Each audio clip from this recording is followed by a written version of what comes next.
What's up, everybody? It's me, R2R, and today I figured, since how much I love Overwatch, right? I figured I'd review the game and explore, everything.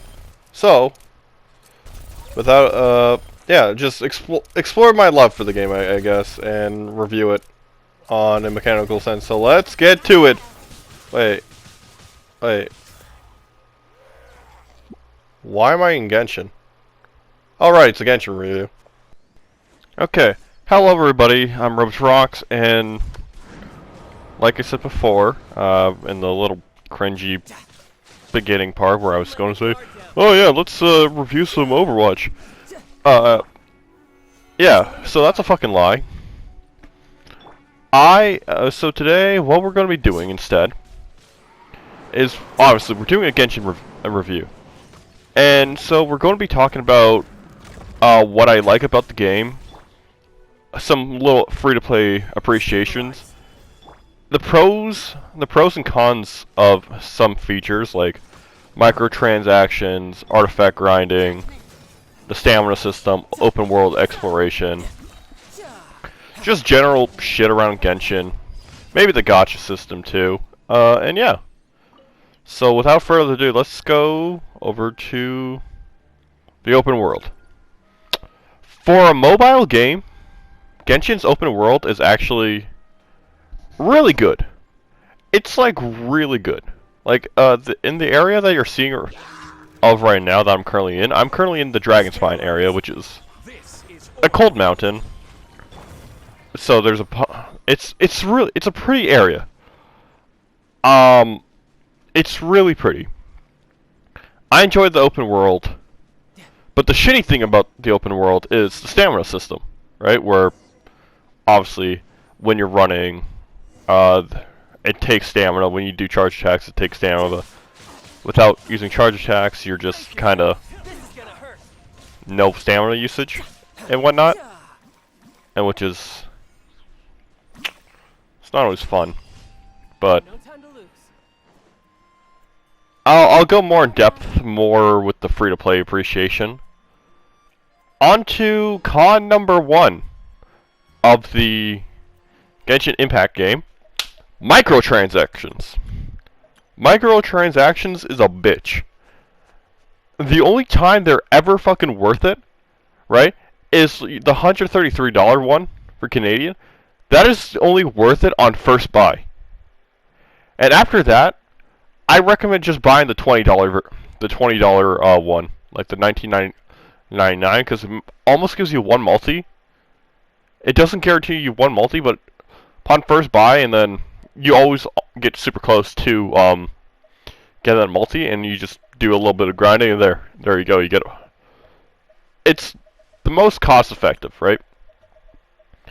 But when you get into hella late game, luckily Inazuma is out, and it softens the blow of the hurt on your wallet, because you can explore a whole new area. There's still Dragonspine to work with as well for Primo Gems. So if you're at the very beginning of the game and not like super late game like me, early Genshin is so easy, right? To farm up Primo Gems because there's chests all around the world. Plus, on top of that, not only that you have all the Mondstadt, you have all of Dragonspine, you have all of Liyue, and then all of Inazuma, right? So getting Primo Gems is really easy early game. Late game, it is not. Oh, another thing, Adventurer XP too. That's another fucking good thing. The character outfits with Jean and Barbara. Barbara's not there, but Jean. Don't even fucking go for it. Don't even bother. Just don't. Unless you're dedicated to those characters, then there's no point on buying those character outfits. Right? So, microtransactions in this game, I do not recommend. I personally don't. I've spent thousands of dollars on this, which, if my parents ever see this, they're going to be pissed at me. But I have spent thousands of dollars. And another thing, with your Genesis crystals, don't even spend it on in that gift shop shit. don't even bother. The only money spending that is kind of worth it is the Blessing of the Moon, because it's like 90 primo gems per day, and plus if you do all your daily commissions plus that Blessing of the Moon shit, if you do buy it, you get 3,000 by the end of the month. For like where we are right now, you can get 3k primos, which is 1 to 2 multi summons. Only go for Intertwined Fate from that, because that is event banner stuff. Section number 2, artifacts. This is just right now. I'm just showing you the domain of the Dragon Spine domain with an account that it's not my personal account, right? It was a friend's. It's a friend's account, and their characters aren't that strong, and I had to cut out the full fucking 9-minute battle that I had, 6-minute battle, which is very unfortunate. But domains are pretty easy. You kill mobs, and then by the end of the challenge, you get these artifacts. I got fucked here. Which, speaking of artifacts, there are 5 types of artifacts. There is the flower, or a plume. There's the feather. There's the sands, which is the timepiece. There's a goblet, and then there's a circlet. If you are planning to level up anything, right? Your first 2 priorities should be the flower and the feather, because you don't need to worry about main stats, because HP and like flat HP and flat attack will always be the main stat of the flower. But, and this is a big but here, substats are super important. It defines what type of build of a character you're going for, especially as artifact sets too, right? As you see, like as I'm scrolling through multiple artifact sets, you see Heart of Depth here, right, that I showed off. The 2-piece set gives you 15% hydro damage bonus, or Bloodstained Chivalry is 25% physical damage bonus. Those set bonuses, getting 2 of the artifacts that are in the set will give you those bonuses, which in turn will equal more damage or will give you more of an effect. Right, 4 pieces are similar to the sense where it just enhances the artifacts if it's really good. Right? Because stuff like Viridescent, it's for elemental reactions, which are like just your elemental type shit. Like your wind, your water, your fire, all that. So with Viridescent Fenrir, it does elemental resistance shred, where it decreases the enemy's defenses to a particular element if it's caught in its swirl reaction, which I'm not going to go into in this video. I might do another Genshin video going more in depth about artifacts. But all you need to know mainly from this shit is that goblets are the only artifacts in the game that can give you elemental damage bonus plus that physical damage bonus. Those are the only ones. So you should lock that shit up immediately if you see them, right? If they have like 3 substats, if you're going with a level 4 artifact for late game play and not early game play. Early game play, use whatever works, and then till late game where you can start artifact grinding at like 45, 40-ish, and yeah, whatnot. I'm going to quickly go over our next topic, like really fucking quickly, because I don't think I've recorded a lot of footage for this. Talents. Talents are, put it simply, if you're going early game and you want to get your character solid and good, leveling up a talent gives them more damage. That's all it is. You get talent books, you pick a stat on your character, you level it up, it's stronger. Boom. Free to play appreciation time, baby. This is early game footage. I deadass had to make an alt account just so I can record this. It's a pain in the ass. I'm going to be real here. Being free to play, it's a pain in the ass, especially since you've been exposed to like really good 5-star. I personally been exposed to really good 5-star characters, right? It's not impossible for you to get 5 stars, but you are more limited to how many 5 stars you get. But on the plus side, you don't spend thousands of dollars looking for one fucking character. Right? Like the gotcha system and the gotcha rates are kind of ass in this game. I'll look at the gotcha rates in a bit in a later segment to talk about it more. But going through this game like early on and what it is, because back to for visuals. Oh, actually, that's an elemental reaction that you're seeing on screen. You know, whenever it says overload, whenever I hit that slime, that was the electro plus pyro reaction where it does more damage to the enemy and causing a little explosion every time I hit him with electricity. So, yeah. There's also animo reactions where the character of Kazuha here, which is basically MC, Traveler, whatever you want to call him, he has the ability to absorb elements, right? Electrocharge, water plus electricity, swirl, which literally you gain properties of every element except Geo, right? It's just the element system in this game is really good. Like, it is good. It is a good system, and I like it a lot. Where I like the different effects of different elements of like fire and water together makes vaporize, which you do more damage. Ice, like ice and water, you freeze the enemy, and the enemy just cannot fucking move. Fucking fire and ice, where you melt the opponent, which does more damage for if you're doing it. Electricity plus ice, where it just helps your physical damage out more, which is appreciated if you're a Razor main, right?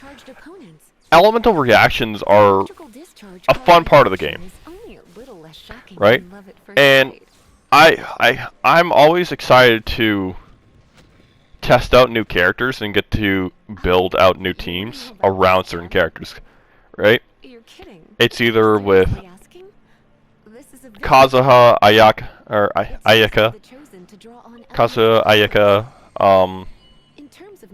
Zhongli, Xingqiu, Diona, Klee, Diluc.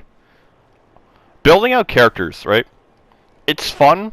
It is a lot of fun, but you also have to keep in mind that if you're trying to maximize their value at like level 80 and not like 90 them, unless you're really dedicated, right, to level 90ing their character, then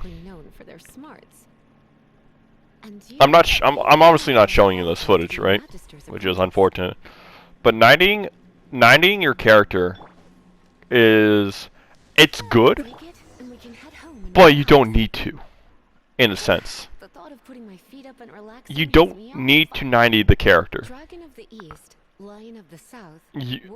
Level 80 is at most, and this is only for high level players, event rank 45 plus players, basically. Early game, just take your time. Actually, just take your time with Genshin. Try to experience it all. You know, just relax. It's a fun game. It's peaceful. It's a game where you can just kind of turn on, play for a bit, and then turn off, right? Like, you don't need long sessions for Genshin compared to like stuff like Blaze Blue, Fighter Z, Overwatch, GTA. It's a game. It's an open world game that you could get Breath of the Wild vibes, right? Where it's just like, oh, this is just a cheap Chinese Breath of the Wild clone or whatever, but with a gacha system. I mean, technically, you're right. They do share open worlds and same fundamental mechanics, because open world plus stamina system obviously equals Breath of the Wild. Like, of course, anime level visual, but we've had different games in the past that isn't like this quality. Unlike Breath of the Wild, we have games before like this of the open world sandbox, but the only difference is there's a stamina system involved, and people think Genshin is just a Breath of the Wild thing. And you could realistically say that, oh, if I just want to play a game that is similar to Breath of the Wild, I'll just buy Breath of the Wild. Well, what if you want to play a game similar to Breath of the Wild, but you don't own a Nintendo Switch or the game? Genshin is a good substitute. It is a really good substitute, I think. I think it's fun. I'm not doing very well in this review. I'm just saying, oh, I like it a lot. I like this game a lot. I haven't pointed out much flaws other than the microtransactions at the very beginning. So, how about this? The fucking RNG with the summoning. Right? The RNG in Genshin, right, is so goddamn bad. Especially for artifacts, right? Like, forget the characters, right? Amber, Kaya, Lisa, and Traveler, you can get through the entire game just fine with those four. Amber might be the worst character in the game, but with Kaya and Lisa, you should be good at it, as well as with Traveler. Especially with Inazuma out, Electro Traveler, you know, is a lot better than Geo and Anemo, which is Wind and Earth, respectively. But you can artifacts. I cannot stress how much time how much fucking days I've spent grinding for a character in a single domain. Right? I've spent a week or two, grinding for one set for a character that I don't use anymore. Actually, no, I grinded 2 weeks. 2 to 3 weeks.